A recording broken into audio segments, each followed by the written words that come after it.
Good evening to everyone and welcome to today's session. Harsha, Upender, Anand Jha, Sweetie, Pavan, and many more who are all across the country. We are all now habituated to slow down. Somebody was cutting a very good joke.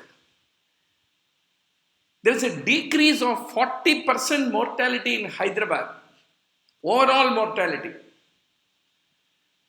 I was just having an evening walk with a couple of other physicians, and one is a surgeon.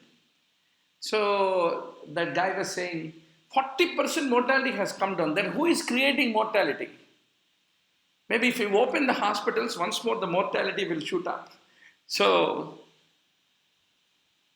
sometimes being slowed down is a wonderful way to introspect, play with our most loved ones, and then plan the life ahead when the lockdown is all over. So with all that positive brim, let us make the great beginning of the today, Doctor. Thank you all for joining the session. Please also invite your other friends that the live class has started. Every day we are going to have a live class.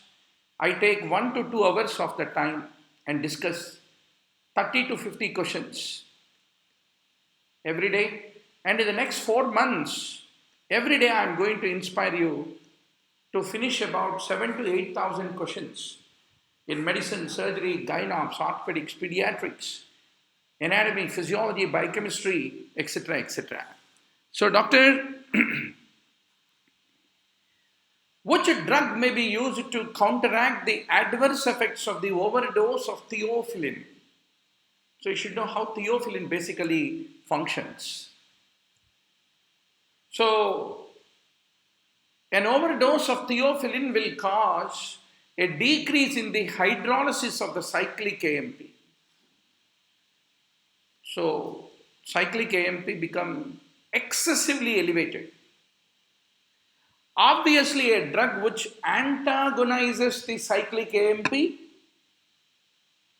is best antidote to treat the theophylline poisoning. Beta blockers reduce the cyclic AMP levels. Theophylline increase the cyclic AMP levels. That is the reason beta blockers are considered to be the best drug to counteract the adverse effects of the overdose of theophylline is what you need to basically remember. Sarah Fatima is asking a very good question. Sir, beta blockers are contraindicated for asthma, no? Good question. You should remember one thing. Fatima, beta blockers are divided into those which are beta 1 selective and those which are beta non-selective, which act on both beta 1 beta 2. If you take the drug like nebivolol, it is beta 1 selective.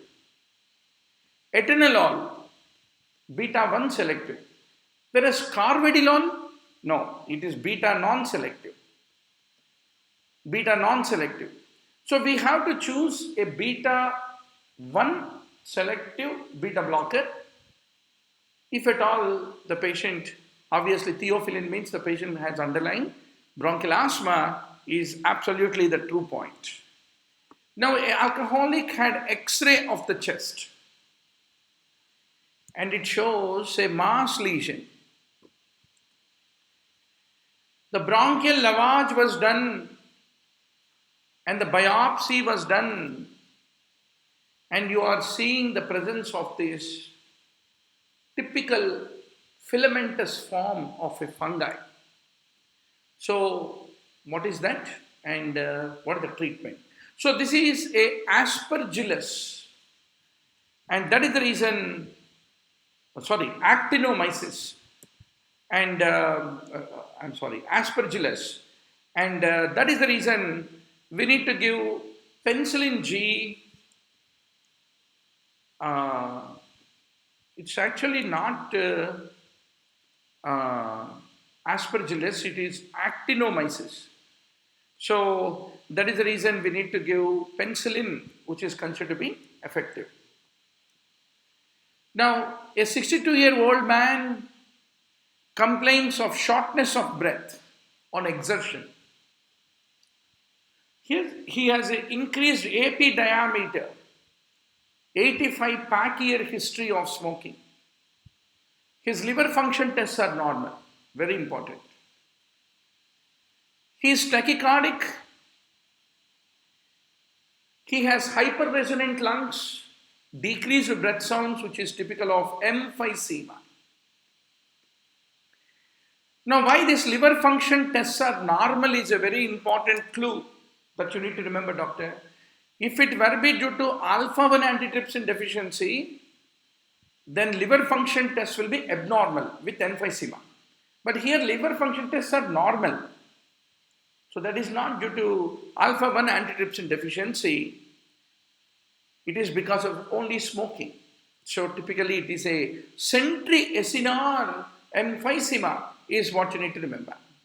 So the patient is a classic pink puffer emphysema.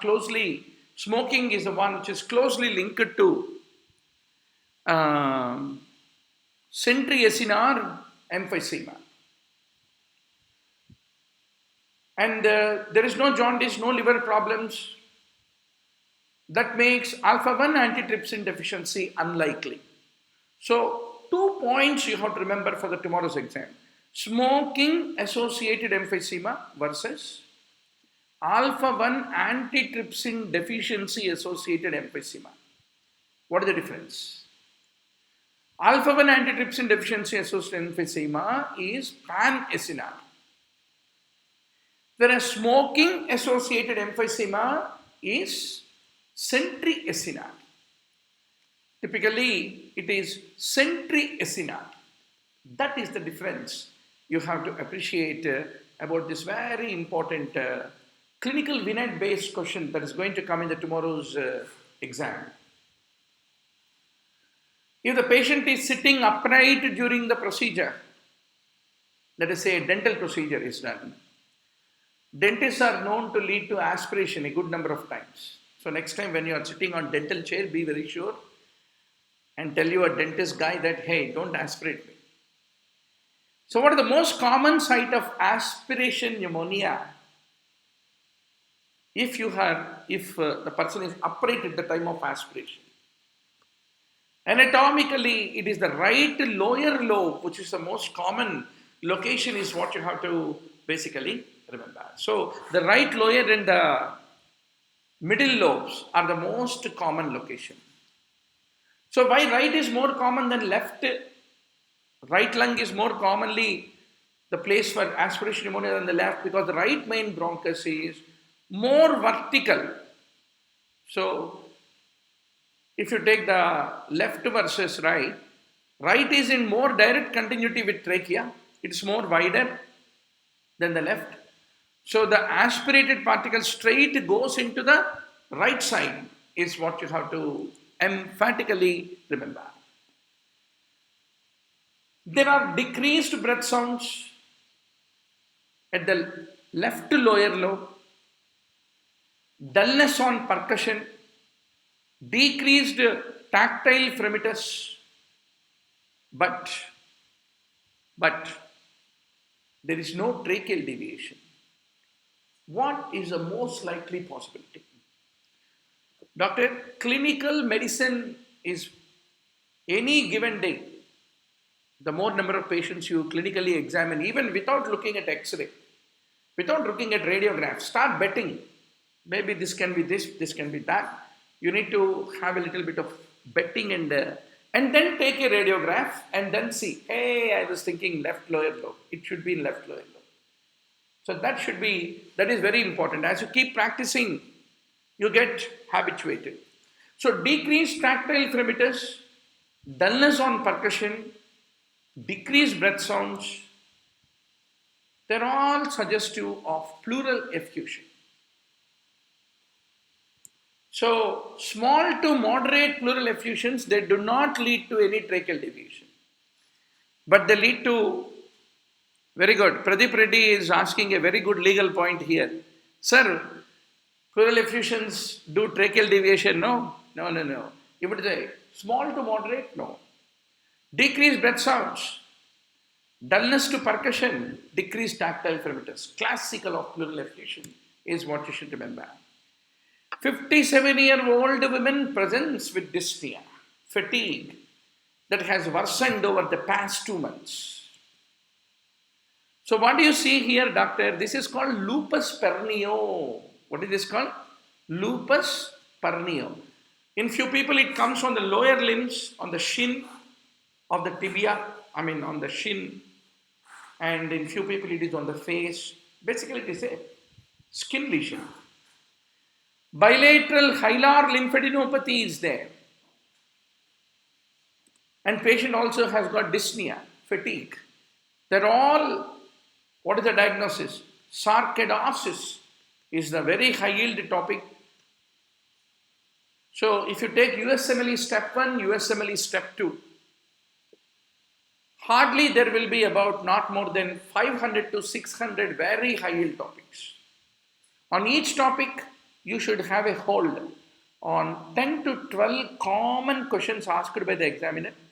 And based on the clinical vignette, you should be able to say, hey, this is the question I'm waiting for. You have to jump and answer. So that should be the speed at which you need to develop the practice.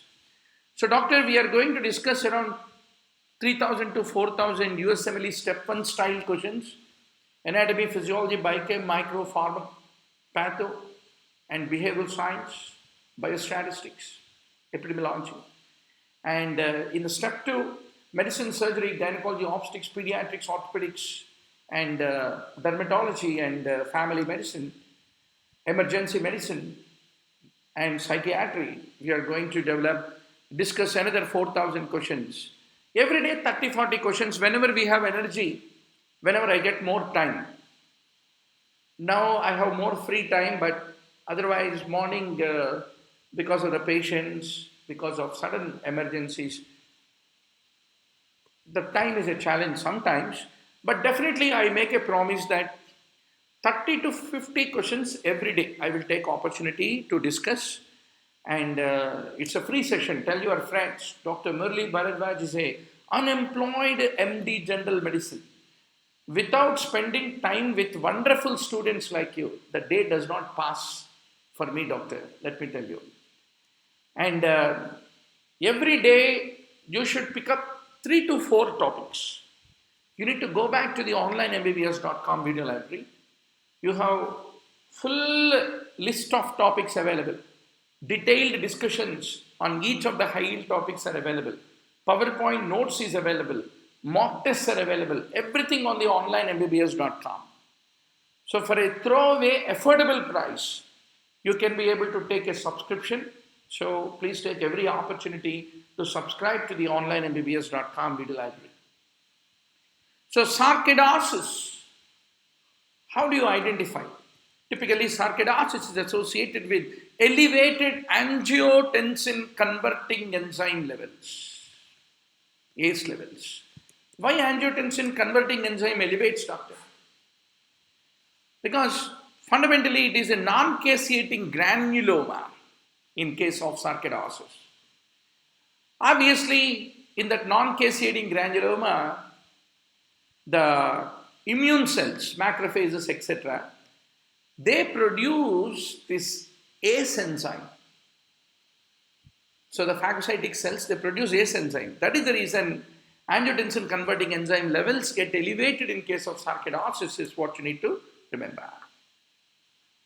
What is very critical to prevent the lung damage when we overinflate, when you inhale a lot of air, what is the preventing factor?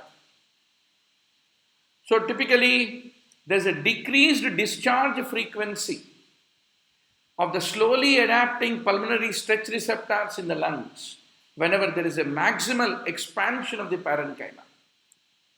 So what is that called? Hering-Breuer's reflex. It prevents the lung tissue damage whenever you are actively, rapidly breathing. So the smooth muscle of the tracheobronchial tree, it contains slowly adapting pulmonary stretch receptors. They become active during the heavy breathing. The discharge frequency decreases when the lungs have maximally expanded, and typically the discharge will increase whenever the lungs are deflated.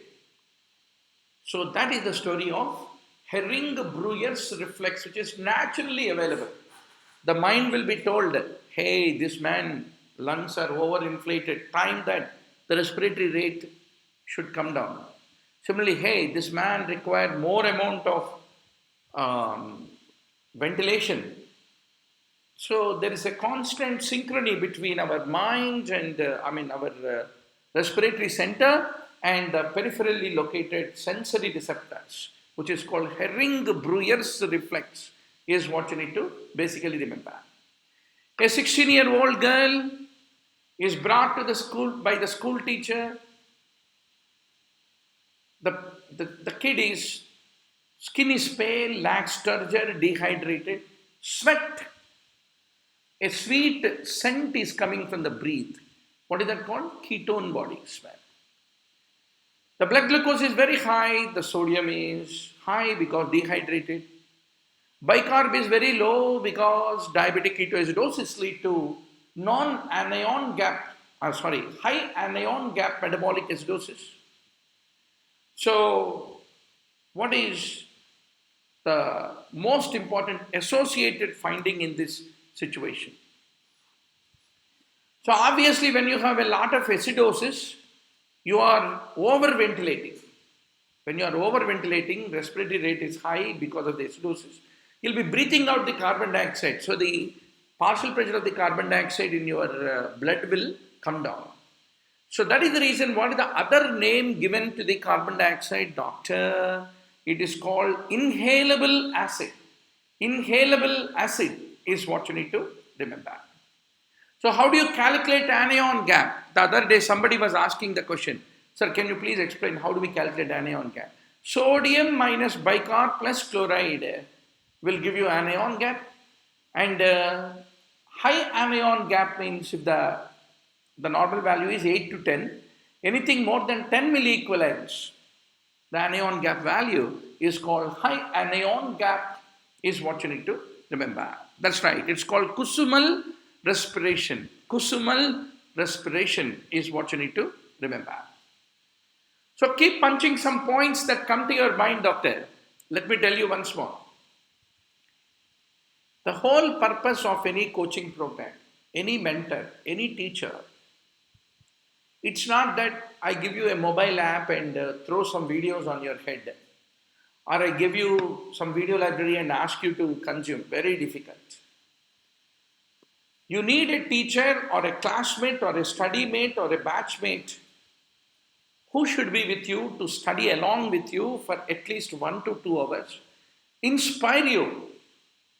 You know, doctor, the real great man is inside you. Inside you. So you need to bring out that greatness out of you. You should look at the mirror and say, hey, I'm born to become a great surgeon, man. I'm born to become a great cardiologist, neurologist, nephrologist. You should tell yourself every day. The moment you tell every day to yourself the purpose of your birth, why you are born, will inspire you to become knowledgeable. And at least make it a point. You are meeting 5 patients every day. You are just sitting. Which city you belong to? What is the problem? Why have you come? How many days back you are all right? Show me where is the problem that you have. Just to talk to 5 patients. Unconditional love, it is called as. A true love is unconditional love. So a patient expects you to have unconditional love, benevolence, empathy towards him. So just show that. The best teacher is always the patient. He will tell you the clinical course. He will tell you what Harrison fails to tell you. He will give you that impressive note about the pathophysiology of the clinical condition. So that is very important, doctor. So, what cytokine is involved in the pathogenesis of bronchial asthma? It is the interleukin-4 is what you need to remember. So what do you find in bronchial asthma? Kirschman spirals, charcut-laden crystals, and it is the hyper-responsive T lymphocytes. The hyper-responsive T lymphocytes in the lung, they produce TH2 type of cytokines. That is interleukin 4, interleukin 5, interleukin 13. TH2 type of cytokines are produced. So interleukin 4 is most important. A 32-year-old man, HIV positive, presents with dry cough, headache, wheezing, slight fever, elevated eosinophils, very important clue. And what you are able to see, doctor, Sarcoidosis is what you are able to see. So now the question comes, the infectious form of this organism possesses which important component is the question of the examiner. Typically it has dipicolinic acid is what you need to remember. Dipicolinic acid is the key component of all the fungal spores which provide the fungus to resistance to dehydration, heat, chemicals, etc., etc., etc. is what you need to remember. A 62-year-old man presents with a painless mass which is discharging. And the mass is discharging pus and yellowish granules. And a stained sample is being shown to you. He is treated with penicillin. What is the most likely organism? So you should remember, Actinomycosis israeli is a microaerophilic organism, just like Helicobacter pylori. This is a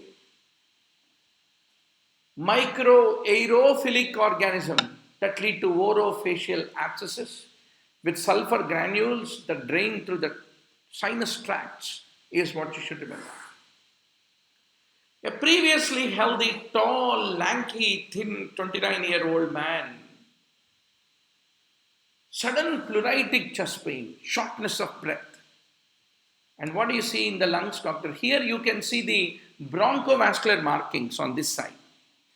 But on this side, there are no bronchovascular markings, and you see the compressed lung because the air entered into the pleural cavity and led to the compression of the lung. And the lung is, the whole lung has condensed down like a bursted out balloon. It got compressed. So typically this is a case of pneumothorax is what you need to remember. So pneumothorax also lead to tracheal deviation. Tension pneumothorax will lead to tracheal deviation away from the affected side, contralaterally. Very good. 51 online students. I am so happy today evening. Please bring your friends. Tell them every day a couple of hours. We will have a discussion of 40 to 50 MCQs every day, free, absolute free. High density live video broadcasted session to inspire you to prepare for the exam, clear the concepts, take a challenge. These are the things which are very, very important, and that's what Dr. Murali Bharadwaj is being born for, to make you all read every day and excel in your exams to get a 99 percentile score. So doctor, a 76-year-old patient presented with cough, high fever, headache, abdominal pain. Serum sodium is low, hyponatremia significantly present. Recently he had an exposure to the water mist machine. Classical clinical vignette. So this is how typically you find confusion, hyponatremia. Very good. Shubham Gupta rightly mentions confusion, hyponatremia, exposure to water coolers, Everything is pointing towards Legionella pneumophila is your diagnosis. You have to sniff it and smell the diagnosis, and if I scratch you, you should quickly rattle out like a parrot 10 points about Legionella. Legionella is a gram-negative rod, Legionnaires disease, pneumonia, high fever. Then what is a bit atypical about this pneumonia caused by Legionella, doctor? The CNS symptoms like altered sensorium are very high. Hyponatremia will be there. Any air conditioning system, whirlpools, mist sprayers, they all lead to aerosolized water droplets which have been inhaled is what need to be remembered. But it is not transmitted by person to person. It is Legionella is better than corona. Now, at a checkup during her 23rd week of pregnancy, a fetal ultrasound was done and it reveals a excess fluid in the uterus. And what are you seeing? There is liver, this is the heart. And in the thorax, this is the right lung. But here, the bowel came and sitting inside the thorax. Bowel, the abdominal viscera, is coming and sitting inside the thorax. That is called congenital diaphragmatic hernia. So now the question of the examiner is, which structure fails to develop leading to the congenital diaphragmatic hernia? So it is the pleuroperitoneal folds. Pleuroperitoneal folds. So you can see typically this intestines have herniated into thorax. That is the congenital diaphragmatic hernia is what you need to remember. Now, if you look at the pleuroperitoneal folds, they form a large part of the fetal diaphragm. If they fail to form, then the thorax and abdomen are incompletely separated posterolaterally. There is a small hiatus through which the intestine will herniate into the lungs. That is called Bogdalax hernia, is what you need to remember. And there is a polyhydramnios. Why polyhydramnios? Because there is a compression of esophagus by the herniated viscera. And normally the lungs offer a resorptive surface to recycle the amniotic fluid. But if there is any hypoplasia of the lung, the moment these intestines herniate into the thorax, that lead to the compression of the lung and lead to hypoplasia of the lung. And the hypoplasia of the lung decreases the resorptive surface of the amniotic fluid. So amniotic fluid is not resorbed. That's the reason it accumulates. That's the reason polyhydramnios is a common accompaniment of congenital diaphragmatic hernia is what you have to emphatically remember. Very good. Shubham gives you a very good mnemonic, doctor. Why online MBBS YouTube sessions are popular for generations together? Because number one, they are free, no doubt.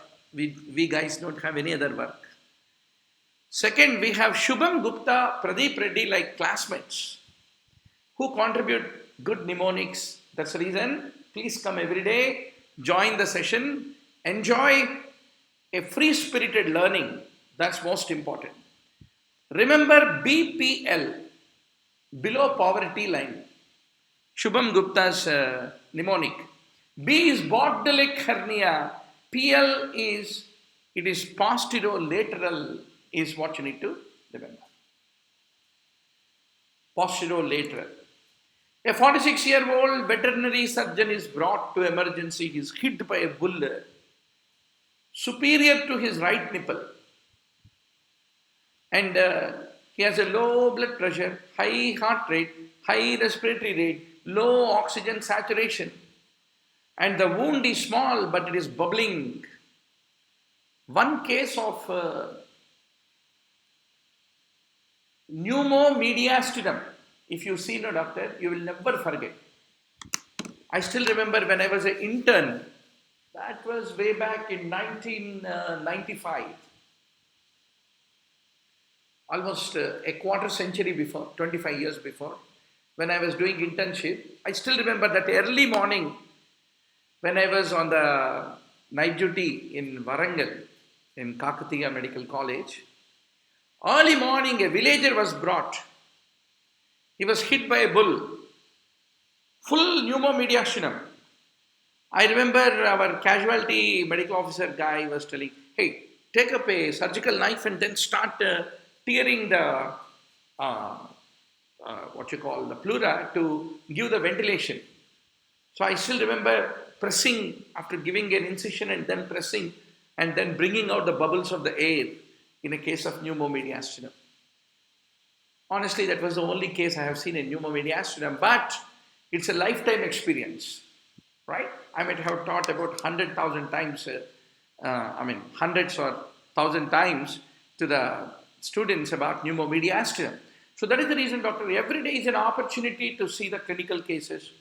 So you need to keep your ears, eyes, everything open and then go to the hospital and then be part of the clinical case shopping. That's the best way to learn. So doctor, what will be most likely found on the X-ray of this patient? Obviously, you will find a right pneumothorax, given all this penetrating wound to the chest, puncturing the pleura. 26-year-old man with history of severe asthma, respiratory distress. You have put all nebulizers, and then what is a very common asthma drug that you use, doctor? Beta-2 agonist. Beta-2 agonist, like salbutamol, salmeterol, terbutaline, etc. So most of these asthma drugs, doctor, the bronchodilators, which are the beta-2 agonists, they have a property to move the potassium from extracellular into intracellular location. Extracellular potassium means outside the cell, what is there? Plasma. So from plasma, they move the potassium into the cell, so plasma level of potassium will fall down. That is the reason whenever you are in the acute medical care unit, your nurse Lily will be coming to you and telling you, hey doctor, this patient, potassium is low, doctor. Oh, is it? Lily, please give him potassium, you have instructed. Once more, next day morning rounds also, Sister Lily came to you and said, hey doctor, his potassium is low, doctor. Then what is the most common culprit in acute medical care units? Most acute medical MICUs, medical intensive care units, you will find a lot of patients on nebulizers. So all that nebulizers and the beta-2 agonists that you are pumping are responsible for the hypokalemia. Point number 2, in intensive care units, a good number of patients will be having hypomagnesemia. So that is the reason, unless you correct hypomagnesemia, hypokalemia does not resolve. A very important principle we should not forget. So whenever patient in an intensive care unit, what is the important practice point you should learn today? Whenever the patient is having hypokalemia in an intensive care unit, point number 1 that you are going to look for is he on nebulization? Number 2, look for his serum magnesium, whether it is also low. Then you correct it. Unless you correct it, the patient's hypokalemia is not going to come down, is what you need to remember. So what do you see on the ECG here, doctor? All the classical features. What is the classical feature of hypokalemia? Presence of U wave. What is U wave? Any wave after the T wave. It can be negative wave, it can be positive wave, that's called U wave. So what you can see here is this is the QRS complex, and after the T wave, this is the T wave. After the T wave, you are finding a U wave. So presence of U wave. That is an important clue. So ST segment depression. ST segment depression. Then inverted T waves.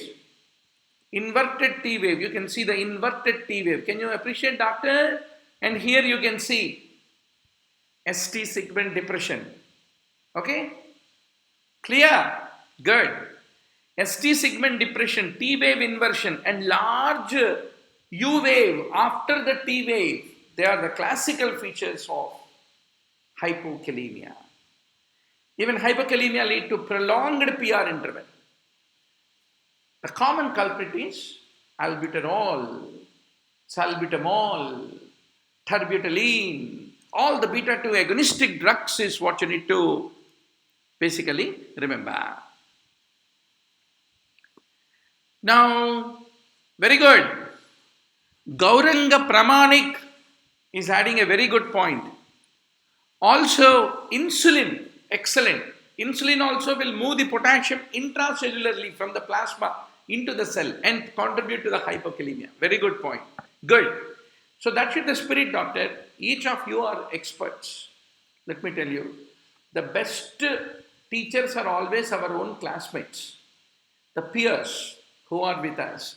So that is the reason, be part of that cohort, consortium, ecosystem of learning. Then learning become a game. Learning is supposed to be fun. Learning is not supposed to be an ordeal. Be very sure. So, doctor, CO2 trafficking. Which physiological process will take place when a person has type 2 respiratory failure? So, what is type 1 and type 2 respiratory failure? Now, I am going to make a little story easy for you. I need a new slide. Yes, doctor. I'm going to make a good point about type 1 and type 2 respiratory failure. Trachea become bronchi, become bronchioles, become alveoli, and here your blood is passing, and this is the endothelium between, and this is the blood which is passing. RBCs are inside it. So alveolo-capillary interface, oxygen exchange is happening. If you have pulmonary edema, any pathology at the level of the alveolo-capillary interface, oxygen cannot come in, but carbon dioxide can still pass through pulmonary edema. So that is the reason you will have only hypoxia, but normocapnia. What is that called? Type 1 respiratory failure. And where is the pathology? Alveolo-capillary membrane. But if you are having any severe bronchoconstriction or any obstruction like a foreign body, neither the oxygen can come in nor the carbon dioxide can go out, and you will have both hypoxia and also hypercapnia is what you need to remember. So one simple way to remember is, if I drown you in water, what do you get? Pulmonary edema. That is like type 1. But if I hang you, then what do you get? Type 2. So type 2 has hypercapnia. Now the examiner's question. Whenever there is hypercapnia, how does the blood manage? So typically more chloride will be entering into the RBC peripherally to compensate for the increased carbonic anhydrase activity.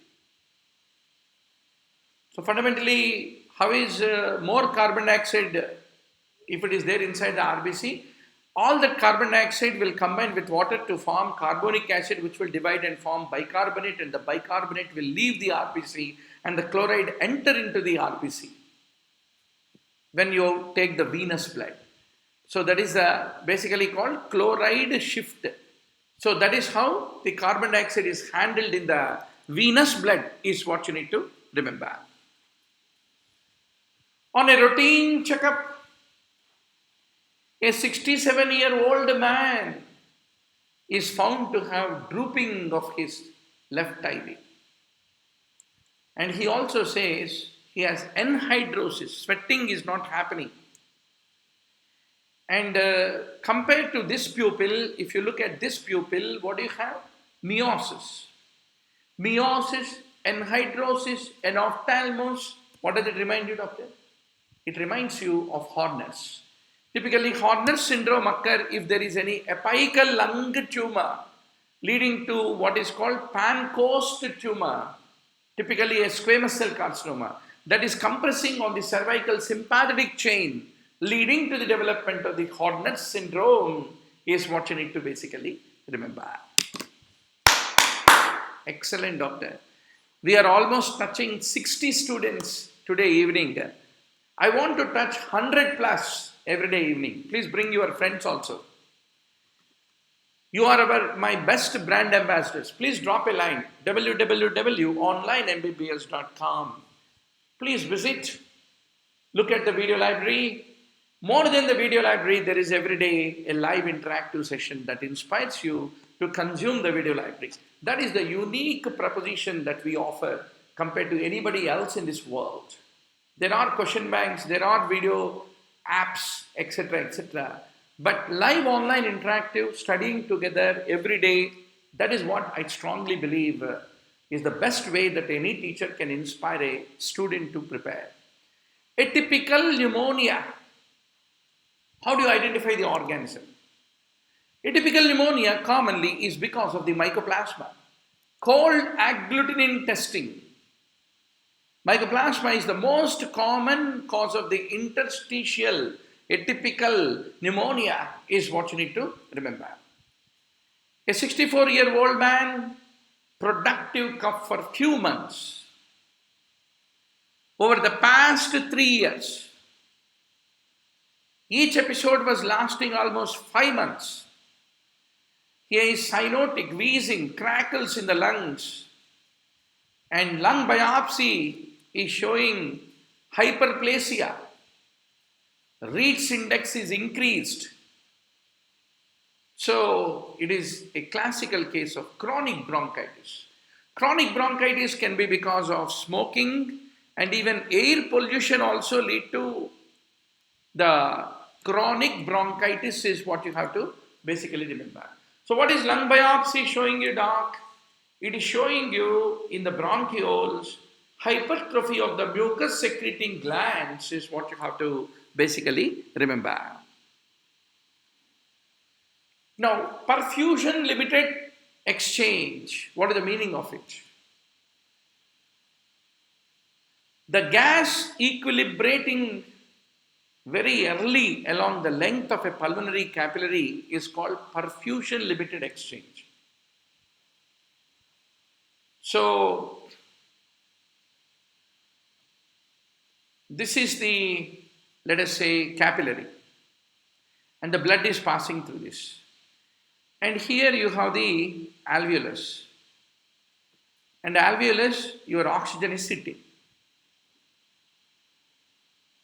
So the gas equilibrates very early along the length of the pulmonary capillary. So if at all you want to increase the gas exchange, the only way to increase that is by increasing the blood flow through the capillary. Such a kind of limitation is basically called perfusion-limited exchange, is what you need to remember.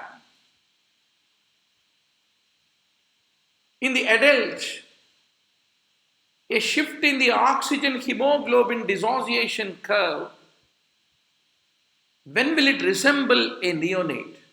Beautiful question. So, doctor, the neonate is known to have a high amount of fetal hemoglobin. So, what is the difference between a adult hemoglobin and fetal hemoglobin? Fetal hemoglobin have a lot of affinity for oxygen. Just like a small kid, you ask him, please give me your ball. No, I will not give my ball, he says. Right? So, a fetal hemoglobin holds the oxygen very tightly. No, I will not give my oxygen, it will say.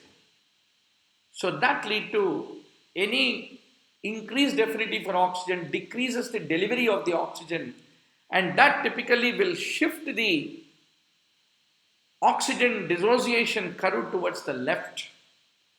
So what is the other situation where similar thing happens? Whenever there is any alkalosis, there's a shift to left, whereas acidosis will lead to shift to right. In acidosis, oxygen delivery is easier. There is no high affinity. So oxygen dissociation curve, shift to right, shift to left, high affinity, shift to right is low affinity. What are the causes leading to high and low affinity? One of the favorite questions of the, basically, remember.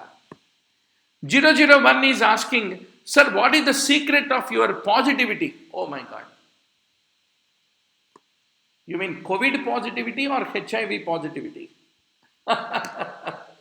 Nowadays, positivity is a word which is scaring us, right? So, doctor, it is you guys. Every day, the thrill of meeting you all online, looking at your answers, looking at your comments, that is the secret of all positivity, doctor, let me tell you. Right? So, I should actually, with folded hands, thank you all for keeping me alive, well ventilated. Because of you guys, I get that enthusiasm. Let me drive at least 4 to 5 points if I can drive in everyday discussion. Oh, I'm the happiest person. I keep meeting a lot of students in some airport here and there, and they say, sir, we are your YouTube students and your video students, video library students. I feel very happy when I meet, right? And the other day, one guy, Sumit Agarwal, so he's a top cardiologist, and he suddenly came, he said that, sir, 15 years back I was your student, sir. First time electrocardiography, I attended your session in Bangalore. And today he's a top cardiologist, day in and day out. And his specialty is putting up the pacemakers, right? So, one day, doctor, remember always, I had been seeing students for the past 2 decades. Some of them are top cardiologists, neurologists, nephrologists. Once upon a time, they were all sitting like you, thinking uncertainly what is going to be tomorrow. When we take the exam, do we crack a top rank? Do we get a high percentile score or not? But today, they're all top consultants. So that is the reason everyone has to start somewhere. You look at any topper, your own classmates, your own seniors, your own juniors, you talk to him, forget about big YouTube interviews. There will be toppers who will say, this coaching helped me, that coaching helped me. That is all a advertisement propaganda. But you ask any of your senior, the only secret that makes a topper to the one who cracked the exam is perseverance, focus, and self-respect. One should first believe himself. One should believe himself. You should dream. You should feel yourself that your hands are meant to operate. You are born with some purpose. Once you believe yourself, the whole journey of cracking these exams become very trivial, doctor, let me tell you. Right? So that is the reason, enjoy every day, study every day, fill up the gaps in the concepts that you have, and automatically you will crack any damn bloody exam in this world. So a 21-year-old man presents with a runny nose, presents with sneezing, difficulty breathing for the past 3 days. He also has a history that he bought a pet kitten, right? So, pet kitten means that points it towards allergic rhinitis is what you need to remember. So, what is the cause of allergic rhinitis? The antigen cross-links with immunoglobulin E on the pre-sensitized mast cells and basophils. So, mast cell is like a chemical bomb. It is ready to release the substances that lead to bronchoconstriction, vasodilatation, increased capillary permeability, etc., etc. You trigger the mast cell, it will release the chemical mediators. So that is the reason it is the antigen cross-linking IgE on the pre-sensitized mast cells and basophils is the underlying cause for the type 1 hypersensitivity in case of allergic rhinitis is what you need to basically remember. A 67-year-old man receiving anti-tuberculous therapy for his miliary TB presents with a reduced visual acuity, inability to see the color green. So typically it is all because of the ethambutol toxicity. That's the reason we will not give ethambutol in case of the children, because children cannot be able to report the presence of the decreased visual acuity is what you need to remember. A 9-year-old girl is brought because of the fever, very high temperature. Sweetie Abnacher gave a very good answer. She thought it is steeple sign. No, this is not steeple sign, sweetie. What you are seeing here is thumbprint appearance of that edematous epiglottis, which is caused by acute epiglottitis, is bacterial infection caused by H. influenza. This is a medical emergency, because if you don't immediately treat the patient, he will end up in acute arrest, respiratory arrest, because epiglottis is swollen. What Sweetie Abnazer was telling is CRU, acute laryngotracheobronchitis.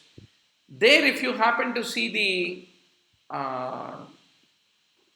the trachea air shadow, it will be like a pointing the steeple of the church, is what you need to remember. So it is a case of acute epiglottitis caused by the Haemophilus influenza, is what you need to basically remember. A 9-year-old girl is being brought with fever. Yeah, just now we discussed. So high fever, dysphagia, drooling, inspiratory stridor, respiratory distress.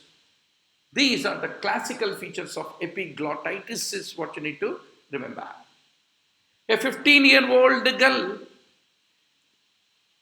road traffic accident, presents with a penetrating chest trauma on her left side. Severe dyspnea, oxygen saturation low. X-ray chest is performed and you have put a chest tube, intercostal drainage tube.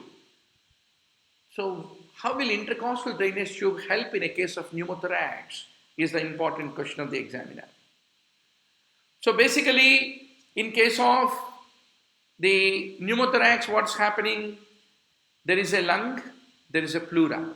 So this pleura is all filled with air, and all that positive pressure of the air is causing the compression and tamponating of the lung. But if you put an intercostal drainage tube and then connect it to a watertight seal type, then you are sucking the air out and creating a negative pressure, and that enables the lung to expand and relieves the tamponade, is what you need to remember. The patient shown in the figure, obstructive sleep apnea with obesity. He has shortness of breath, general sleepiness, inability to concentrate, obviously. If you have obstructive sleep apnea, OSA, night when you are sleeping, the epiglottis is falling back, that is leading to hypoxia, and you are suddenly waking up. So multiple interruptions will make a person of obstructive sleep apnea next day morning to become lethargic, unable to concentrate. If you don't have sleep in the night, no, very difficult to concentrate in the morning rounds if you have done a night duty, similar to that. So there is also hypertension, because prolonged hypoxia lead to significant vasoconstriction, leading to hypertension. He has an elongated uvula. So what do you find in this individual is a very important question.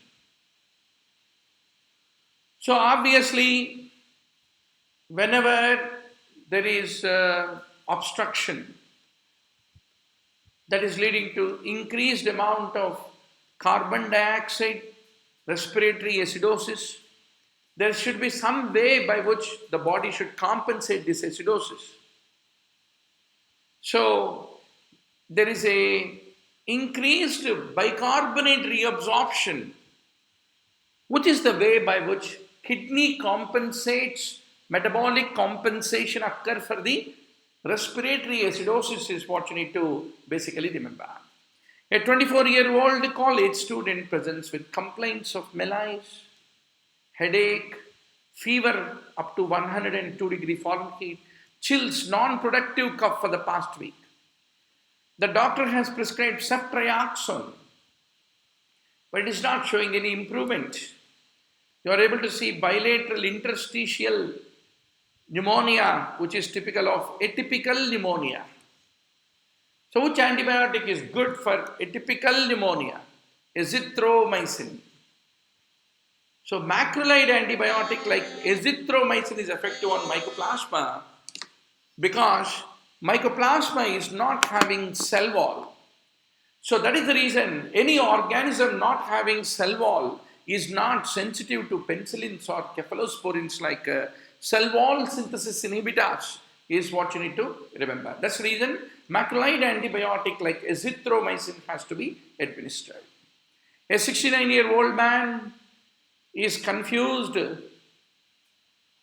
and high temperature, high heart rate, high respiratory rate, and serum sodium is very low, and urine osmolality is high, serum osmolality is low, and chest radiograph, what is it showing, doctor? It is showing mass lesion. So low serum osmolarity. That means there is a lot of water entering into the serum. And high urinary osmolarity, that means the water is not entering into urine, water is entering more into plasma, it's getting more reabsorbed. That means antidiuretic hormone is excessively produced. That is called syndrome of inappropriate ADH production. Typically, it is a paraneoplastic syndrome. Whenever there is any small cell carcinoma is what you need to basically remember. A 12-year-old child presented with fever, cough, difficulty breathing, febrile, and very high temperature, rapid pulse, rapid respiratory rate. Approximately 3 days ago, he developed this rash. Very classical rash. This is the rash that started on his face and spread downward. Chest examination shows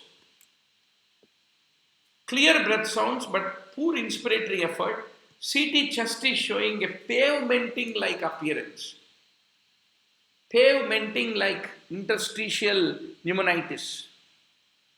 So, what is the diagnosis, doctor? This is classical of measles. So, measles typically lead to multinucleated giant cells. So, quickly scratch. Tell me 10 points about measles.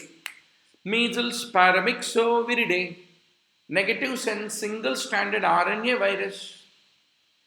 Pneumonia is very common, very fatal whenever measles happen.